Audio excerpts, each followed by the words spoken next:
Hey guys, so last time we worked on the Valiant wagon, we fitted a set of mini tubs from McDonald Brothers Racing. That's right, we've mini tubbed the wagon, and I think you all agree it looks amazing. This is my first time mini tubbing a car, and I am stoked with the result. Looks really good. So I've finished welding the other tub. Remember, I ran out of MIG gas last video. Well, it is fully welded in there now. The whole job's done.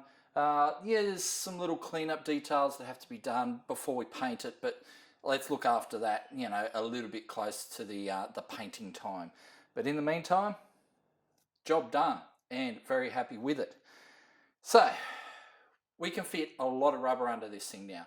Well, we will be able to once we move the springs under the chassis rails. So we've got a kit here to do that. And while I'm not going to fit that this video, this is a job for not too far down the track where we will move the springs up under the chassis rail. It's a kit from US Car Tool, very heavy duty gear, and very well made too. So basically we cut a little bit out of the bottom of the chassis rail, weld that up into the place of the spring hanger, and yeah, basically move the springs under the chassis rails. So, like I said, job for another day.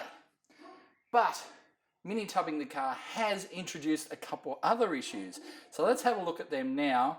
And mainly those issues are inside. With station wagons being dual purpose vehicles, they're designed to, you know, have the seat fold down so you can carry a load or fold it back up, carry your friends.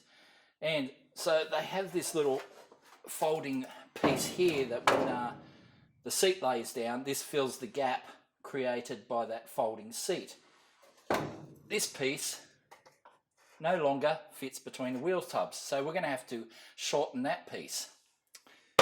So that's all metal, that's all steel, so that's pretty easy. The other problem is the seat also has to be narrowed because yeah, the seat isn't going to fit between the wheel tubs either. I have a seat over there and I will show you that right now. So here's a good original seat that I picked up a couple of years ago. And as you can see here, it normally bolts via these straps here and clips in down at the base like a normal seat would do. But yeah, clips in and bolts in at the back. And there's a good 3-inch distance between where it is and where it needs to be. It ain't going back any further. So we're going to have to basically clearance the back seat, and so it can go between the wheel tubs. We're also going to have to do the same thing to the top section as well, the folding part.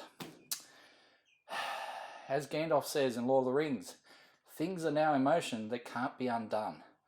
Yep, it's just a cascade effect of, yep, we do this, so now we have to do that, and now we have to do that. Yep, well, anyway, like I said, this will be a job for another day. Question is, do I modify this very nice original seat, or do I take the very tatty seat that came out of the car and modify that? Maybe I'll do that. It kind of makes more sense, I think. But anyway, again, job for another day. Moving on, let's have a look at our next issue. Okay, so this one's not so much of a problem as a solution. My patch panel has arrived, yes, and it looks amazing. So that is basically going to get welded into there, and that will replace all that rusty section there. Oh, it took ages. Actually, it had to be sent twice. The first one they sent went to the wrong address, and we have no idea where it is. So they sent out another one, which turned up actually a lot quicker, and yes, we have it now. Excellent. So that's probably the next job on my to-do list, is cutting that out, welding it in, replacing it, so that way we can get ready to put our quarter panel on and do that part. Yeah. But there is something else I also want to do.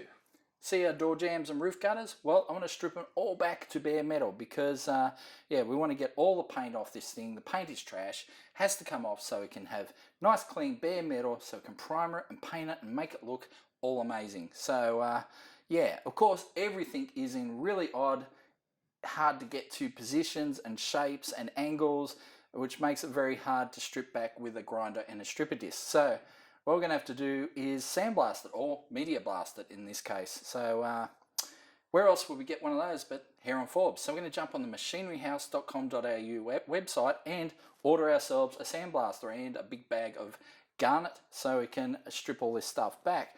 Basically, you know, we'll roll it outside, lay a tarp under it to catch all the media, and yeah, blast all this stuff, do the firewall, do inside the engine bay on the hard to get bits, and yeah, basically get it ready for panel and paint. Yes, we're talking about panel and paint. I know we're up to this stage.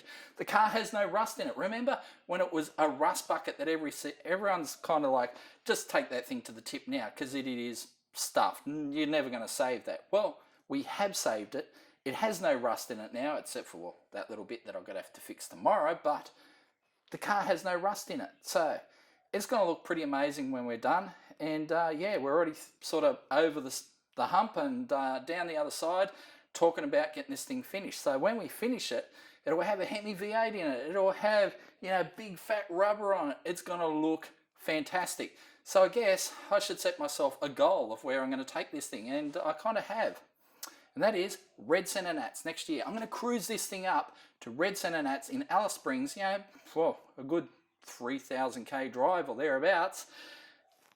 Take this thing up there, hit the drag strip, do some cruising, hang out with my mates, and I think that will be a good sort of, yeah, introduction of this car to its, you know, basically this is your life now. So it's going to be amazing, like I said, with a Hemi V8 up the front, some big fat rubber under it. It's going to make a fat cruiser, and it is a beautiful drive to get up there. If you take your time, spend a few days getting up there, it is a fantastic drive just to get up there to Alice Springs. So if you want to join us, jump on the summernats.com.au website, buy your tickets now because they have entries available right now. So we're going to enter for Red Centre Nats next year. We're going to take this thing up there. It's going to be finished. I promise it will be finished. And if all this COVID stuff is all over and done with, yep, we'll be up there cruising this thing to Alice Springs, and you can join us and have a fat time yourself because it is an amazing show. They had like 750 cars there this year during the whole, you know, what's going on now. They had 750 cars up there. So you imagine what next year is going to be like when everyone's like free and like, we're free. We can get out there and have some fun.